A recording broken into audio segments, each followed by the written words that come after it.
243 seat में हमारे कार्यकर्ता तैयार हैं और यहाँ भी देख रहे हैं कि उसको भी प्लान जो सबसे ज़्यादा इस समाज में उसको रोकने का काम करेंगे। सर, इसका बिहार विधानसभा में कितनी सीटों पर लड़ने का अनुमान है? देखिए, सीटों की संख्या अभी तय नहीं हुई है, इसलिए हमें जिस तरह से हमारे युवा साथी जो हमारे छोटे छोटे बच्चे जो भी आने वाला जनरेशन के कर्णधार हैं, जो आने वाला राज्य का विकास होगा, देश का विकास होगा, क्योंकि एक एबल हाथ में श्री नीतीश कुमार जी, आदरणीय नरेंद्र मोदी जी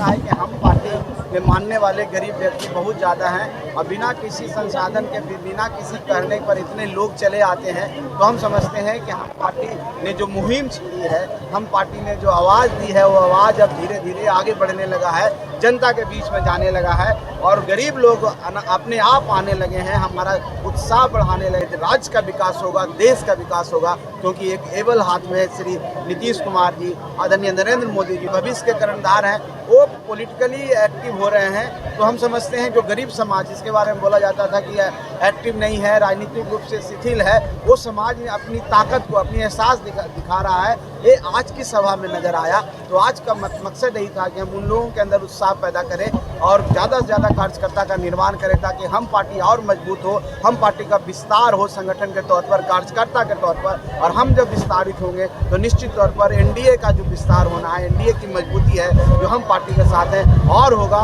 और एनडीए आगे बढ़ेगा। डबल इंजन की सरकार है, जीतन राम मांझी जी सब मिलकर बिहार के विकास के लिए आगे बढ़े हैं। तो हम एक सपोर्ट दे रहा है, हम एक सहयोग दे रहा है इसमें, इसी के लिए आज एक कार्यक्रम था। सर, इसका बिहार विधानसभा में कितनी सीटों पर लड़ने का अनुमान है? देखिए, सीटों की संख्या अभी तय नहीं हुई है, इसलिए हम कुछ भी बोलेंगे तो वास्तविक नहीं होगा, लेकिन इतना आप सबसे कहेंगे कि हम पार्टी पूरे सम्मान के साथ एनडीए में है और सम्मानजनक समझौता होगा और सब एक साथ मिल करके एनडीए को मजबूत करेंगे। बिहार में पूरी ताकत के साथ फिर माननीय नीतीश कुमार जी को, हमारे मुख्यमंत्री हैं, उनको पुनः गद्दी पर बैठाएंगे और बिहार का विकास करेंगे और बिहार तरक्की और प्रगति के रास्ते पर सभी अग्रणी राज्यों से आगे बनेगा, ऐसा मेरा अनुमान है और विश्वास भी है। चुनाव के समय ही क्यों 1100 पेंशन हुआ था? इससे पहले भी तो हो सकता है। देखिए, ऐसा नहीं है कि चुनाव के समय हम लोग 5 साल काम करते रहे हैं और आपको पता नहीं है, नवादा में भी कार्यक्रम किए, जहानाबाद में, हर जगह करते हुए रजौली का भी नंबर आया है, रजौली, और इसके बाद भी हो सकता है। चुनाव की बात अब करते हैं तो चुनाव के समय भी रजौली में कार्यक्रम हो सकता है, इसलिए ये बात ही नहीं है। हम पार्टी के पेंशन की बात अब कर रहे हैं, पेंशन की जहाँ तक बात कर रहे हैं तो देखिए, ऐसा नहीं है 15 में आप देखे होंगे कि 200 पेंशन था, माननीय जीतन राम मांझी ने 400 किया और जब मांग उठ रही थी, सरकार ने सर्वे कराया, सरकार सबसे बातें की तो सबने कहा कि पेंशन बढ़ाना चाहिए, तो सरकार बढ़ाई है। ये चुनाव से इसको कुछ लेना देना नहीं है। आने वाला समय में ऐसे बहुत सारे कार्य होंगे। 5 साल में आप देखें कितने विकास के काम हुए, कितने रोड बने, फ्लाईओवर आप रजौली में देख लीजिए। आज से 5-7 साल 10 साल पहले यहाँ कुछ दिखता था, चाहे वो जंगल राज में कुछ था।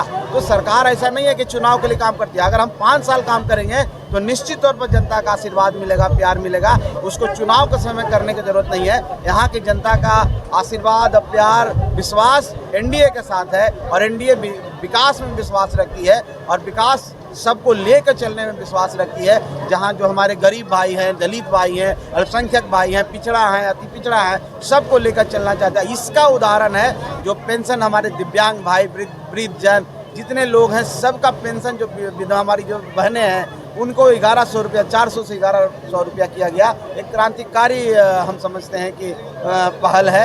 आगे और भी ऐसे काम होंगे जो गरीबों के हित में होंगे। आपका पार्ट अभी आपका तो समाज का असर, बहुत ज़्यादातर लोग हैं जो अभी भट्टा पर जाकर काम करते हैं। सर, इसके लिए कोई सेफ्टी नहीं दिया गया, इसके पीछे पर आप क्या कहना चाहिए? देखिए, निश्चित तौर पर हमारा समाज अभी सबसे पिछड़ा समाज, जिस समाज की आप बात करते हैं, जैसे तो हम गरीब समाज की बात करते हैं, लेकिन आप भूया मुसर समाज की बात कर रहे हैं। निश्चित तौर पर ये समाज अभी बिहार के इस जातिगत व्यवस्था में सबसे पिछड़ा समाज है, उसके लिए हम लोग काम कर रहे हैं। जैसे आपने सुना होगा टोला सेवक, जिसको शिक्षा मित्र कहते हैं, विकास मित्र कहते हैं, और उद्यमी मुख्यमंत्री उद्यमी योजना हुआ है। ऐसे बहुत सारे कार्यक्रम हुए हैं। अभी पिछले कैबिनेट में हम लोग स्टाइपेंड देने की बात की, युवाओं को जो पढ़ रहे हैं, जो कहीं पर काम कर रहे हैं, उनको 4000, 5000, 6000। तो हमारी कोशिश है, सरकार की पहल है कि हम उस 243 सीट में हमारे कार्यकर्ता तैयार हैं और यहाँ भी देख रहे हैं कि उसको भी प्लान जो सबसे ज़्यादा इस समाज में है उसको रोकने का काम करेंगे। और आप 5 साल और समय दीजिए, बिहार में उद्योग धंधे इतने खुलेंगे कि एक भी साथी हमारा बाहर नहीं जाएगा। और अगर पिछली सरकार से तुलना करें, जंगल राज से तुलना करें, तो बहुत कंपेरेटिवली बहुत ज़्यादा पलायन कम हुआ है, फिर भी पलायन है, नहीं कह सकते हैं कि ऐसा नहीं है, लेकिन हमारी कोशिश है, सरकार की कोशिश है कि इस पलायन को हम जीरो पर ले आए और हमारा राज्य अग्रणी राज्यों में शामिल हो। जिस पार्टी से अभी आप सर चुनाव लड़ रहे हैं सर, उस पार्टी से रजौली अभी विधानसभा सुरक्षित सीट है, क्या हम पार्टी का यहाँ दावेदारी रहेगा? देखिए, जहाँ तक दावेदारी की बात है तो ऐसी बात नहीं, हम पार्टी की तरफ से कुछ नहीं हुआ। यहाँ के कार्यकर्ता ने एक तरह के कार्यक्रम किया, तो आप समझ लीजिए कि यहाँ के कार्यकर्ता तैयार हैं। अगर हमें मौका मिलेगा, गठबंधन में जब हमारी वार्ता होगी और मौका मिलेगा, एनडीए का कोई दल का